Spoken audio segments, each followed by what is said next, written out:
He says, I like a girl and I'm thinking of marrying her, but she wears makeup outside and she shows a little bit of her hair when she wears hijab. She dresses wearing abaya, but she also posts herself on social media. These things put me off a little as I don't want my wife to display her beauty. Does that make me a dayyouth if I let her?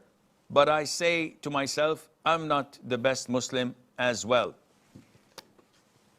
Yes, it would make you a dayyouth if you see your wife wanting to do these things and you do not prevent her and stop her from doing it. Now, as you are still in safety and you're not married, definitely this girl is bad news. She's indecent. She does not abide by the Quran and the Sunnah for wearing makeup when she goes out, for posting her pictures on social media, for showing part of her hair, which is awrah. What kind of a man would allow his wife or his daughter to be in such a fashion? A real man has jealousy, not over such things because he's a man, rather because Islam prohibits it. So even if his son were to smoke or watch haram and filthy scenes or shave his beard, he would have the jealousy for the sake of Allah, for the deen. So the advice is no real Muslim, let alone a man, would marry such a girl with such dealings and doings. She's not the last woman on earth. You have to choose who to be your soulmate and life partner, the mother of your children, and the wife that you would stay married to for the rest of your life, inshallah. Majid from Saudi Arabia. Wa alaikum salam wa rahmatullahi wa barakatuh. I hope you're doing well, sir. Alhamdulillah, I'm doing great, akhi. What can I do for you? Alhamdulillah. Yes, I have two questions, actually, very quick. One question only, please. Please, Sheikh, with a request, please. Your first question. Okay, my first question, because in these days it's a little hard to find the righteous practicing Muslim as a spouse. And although searching a lot and asking my mother to help me with it, but really it's tough. And my second question, Sheikh. What is your question? The first question, what is it? My first question is how to find the right spouse in this age, because really it's really tough. Where do you live? I live in Saudi Arabia, Jeddah, really. Okay, so for your first question, to find a righteous spouse in your locality, your mom, your sister, your aunties, your cousins should know within their community where to find. To claim that there are, or it is difficult to find righteous women, this is not true. I live in Jeddah. There are so many available righteous practicing women who are to your liking if you want to find. All what you have to do is ask the right women to direct you to them. There are khattaba, as we call them. And they know, okay, you want someone who's niqabi, someone who doesn't work, someone who has a degree, someone who is righteous, practicing hafidat al-Quran, this and that. You will find. The problem here is not in finding such a woman. The problem is in the stereotyping you have in your head. And I am certain that your mom brought to you a number of choices, and all of them you've declined because, oh no, her hair is not soft enough. Oh, she's not white enough.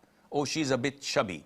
Oh, she's not tall enough. Oh, she's not this. Oh, she doesn't speak English. She doesn't do this. She doesn't do that. So it's your bar that is too high, which you have to lower. And I tell people, I tell boys who are interested in getting married, before you set your conditions, take a good look at the mirror.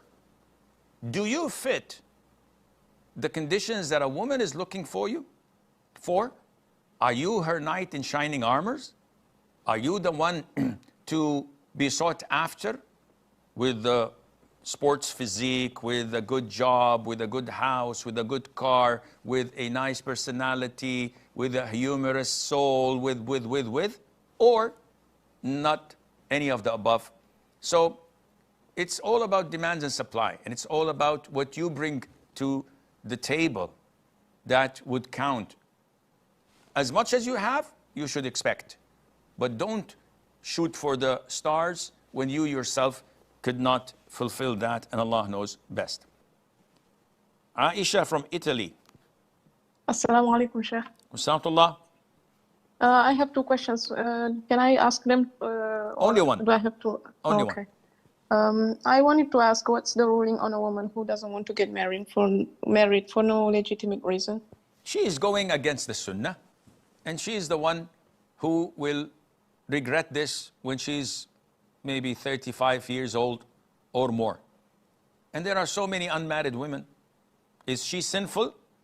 It depends. If she has no desire to be married, no natural inclination to be fulfilled, and there is no fitna or temptation upon her, no, she's not sinful. But this is not natural nor normal. And I know a lot of women who are dying to get married and are unable to do so. Some of them because they've raised the bar so high until they are too late. They're in their 60s now. Before they said, no, he has to be my age. No, he has to be in the same level of my financial status and social status. Then they said, okay, he has to be with 5, 10, 6 years difference. He has to be handsome. He has to be this. When they reach 35 and 40 years of age, those proposing are 10 or 15 years older, and they still were defiant. When they're 50 years of age, those proposing are in their 70s, not looking for a wife, rather for a nurse to take care of them. And still, they're defiant. Now, they're willing to marry anything. But the demand is far, far less than the supply. Who would marry someone this old when they can get a 17 or 18 years old, young and beautiful and healthy woman? Demand and supply. It's the same thing with men and women. Don't think it's only favoring men over women. No, it's the same thing, demand and supply. But the demand over women is far less than the demand over men, and Allah knows best. Yunus from Germany. Alaikum salam wa rahmatullah. So I'm a student. I don't have income. I don't have any wealth. I'm stone broke. And I may have some debts. And now the thing is, in my situation, is it okay to get married to another student who is in the same financial situation? If both of us are okay with that, and we delay dowry and everything which is to be delayed for later, is this possible? Marriage contract has conditions and pillars. So if the guardian of the girl, who is her father usually, allows her to marry, and she accepts to marry, knowing your conditions, and they are fine with delaying the mahar for a year or two or more until you earn and make money, and they are fine with her living with her parents and you living with your parents and meeting every now and then, the marriage as a marriage contract is valid and it's halal. But who would accept such a marriage? This is something you have to find out.